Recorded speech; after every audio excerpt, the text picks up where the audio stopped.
ഈശോമിശിഹായ്ക്ക് സ്തുതിയായിരിക്കട്ടെ. യെശയ്യാ പ്രവാചകന്റെ പുസ്തകം 41 അധ്യായം 10 തിരുവചനം. ഭയപ്പെടേണ്ട, ഞാൻ നിന്നോട് കൂടെയുണ്ട്. സംഭ്രമിക്കേണ്ട, ഞാനാണ് നിന്റെ ദൈവം. പ്രിയപ്പെട്ടവരെ, ഒരു വലിയ ഭയത്തിൻ്റെ ഒരു ലോകത്തോടെയാണ് നമ്മൾ കടന്നു പോകുന്നത്.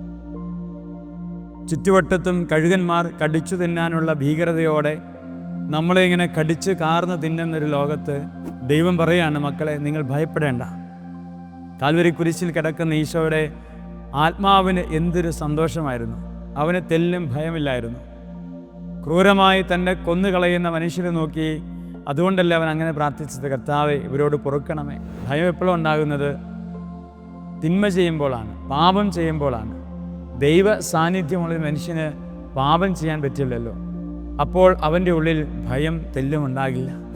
അതുകൊണ്ടാണ് ഈശോ പറഞ്ഞത്, ഭയപ്പെടേണ്ട, ഞാൻ നിന്നോട് കൂടെയുണ്ട്. ഒരു ദൈവം കൂടെയുള്ളവൻ എന്തിനാ ഭയപ്പെടുന്നത്? ഞാനാണ് നിൻ്റെ ദൈവം. പ്രിയപ്പെട്ടവരെ, ഈ ബോധ്യം എപ്പോഴും നമുക്കുണ്ടാകട്ടെ. ഓരോ കാര്യങ്ങളും നമ്മൾ ചെയ്യുമ്പോഴും, ഓരോ തീരുമാനങ്ങൾ എടുക്കുമ്പോഴും, ജീവിതത്തിൽ പാകപ്പിഴകൾ ഉണ്ടാകുമ്പോഴുമൊക്കെ ഈ തിരിച്ചറിവ് ബോധ്യം ഉണ്ടാകട്ടെ. ഈശോ അത് നമ്മുടെ ദൈവമാണ്, ആ ദൈവം നമ്മുടെ കൂടെ ഉണ്ടെന്നുള്ള ബോധ്യം.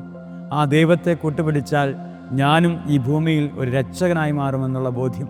ഈശോ നമ്മളെ അനുഗ്രഹിക്കട്ടെ. ആമേൻ.